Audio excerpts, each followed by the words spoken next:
கர்நாடகாவோட famous முட்டை சாறு எப்படி செய்யுதுன்னு பார்க்கலாமா? சொன்ன நம்ப மாட்டீங்க, 3 ஸ்டெப்ல முடிஞ்சிடும். ஃபர்ஸ்ட் ஜார்ல ஒரு பெரிய சைஸ் வெங்காயம் சேர்த்துட்டு இது கூட 10 பீஸ் தேங்காய், ஒரு பெரிய சைஸ் தக்காளி சேர்த்துக்கலாம். இதுல இஞ்சி போட்டு சேர்த்துக்கோங்க. கூடவே 1 டீஸ்பூன் சோம்பு, 1 டீஸ்பூன் மிளகு, அப்புறம் பட்டை, கிராம்பு, முந்திரி பருப்பு சேர்த்துட்டு 1 டீஸ்பூன் அளவு கசகசா, 1 டேபிள் ஸ்பூன் உடைச்ச கடலை, 1 டேபிள் ஸ்பூன் தனியா பொடி, கொஞ்சமா மிளகாய் பொடி சேர்த்து லைட்டு தண்ணி சேர்த்து அரைச்சு எடுத்துக்கலாம். மசாலா இந்த அளவுக்கு ரெடி ஆயிடும். இது அப்படியே இருக்கட்டும். இப்போ ஒரு கடையில கொஞ்சமா எண்ணெய் சேர்த்துட்டு பொடியை கட் பண்ண வெங்காயம், கருவேப்பிலை சேர்த்து வதக்கிட்டு இதுல அரைச்ச மசாலா பேஸ்ட் சேர்த்து நல்லா வதக்கிடுங்க. கொஞ்சமா உப்பு சேர்த்துட்டு மசாலா பச்சை வாசனை போய் எண்ணெய் தலையை தனிச்சு வரும். அதுக்கப்புறம் 2 கப் தண்ணி சேர்த்து மிக்ஸ் பண்ணிட்டு மூடி வச்சிருங்க. சரி, இது ஒரு பக்கம் ரெடி ஆகட்டும். அதுக்குள்ள ஒரு சூப்பரான விஷயம் சொல்லட்டுமா? நம்ம சத்யால ஆகஸ்ட் 8 அன்னைக்கு ஃபுல் மூன் சேல் நடக்க போகுது.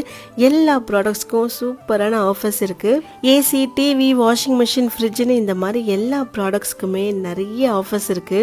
எப்போன்னு பாத்தீங்கன்னா ஆகஸ்ட் 8 அன்னைக்கு காலைல 9ல இருந்து நைட்டு 12 மணி வரைக்கும் இருக்கு. ரொம்ப கம்மியான டைம் தான். அதுக்குள்ள ஆஃபரை மிஸ் பண்ணிடாதீங்க. ஸோ உங்கள் நியர்பை சத்யா ஷோரூம் போய் இந்த ஃபுல் மூன் சேல் ஆஃபரில் உங்கள் வீட்டுக்கு தேவையான எல்லா பொருளையும் அள்ளிட்டு வாங்க. மறந்துடாதீங்க, ஆகஸ்ட் 8 மார்னிங் 9 to 12. சரி, இப்போ ரெசிபிக்கு வருவோம். கிரேவி நல்லா ரெடி ஆனதுக்கப்புறம் ஒரு 4 முட்டையை உடச்சி இந்த மாதிரி ஊற்றிக்கிறேன். முட்டை வந்ததுக்கப்புறம் கொத்தமல்லி தூவி சுட சுட சர்வ் பண்ணுங்க. இது முட்டை குழம்பா மட்டன் குழம்பான்னு உங்களுக்கே சந்தேகமாயிரும். அவ்வளோ டேஸ்ட்டாக இருக்கும்.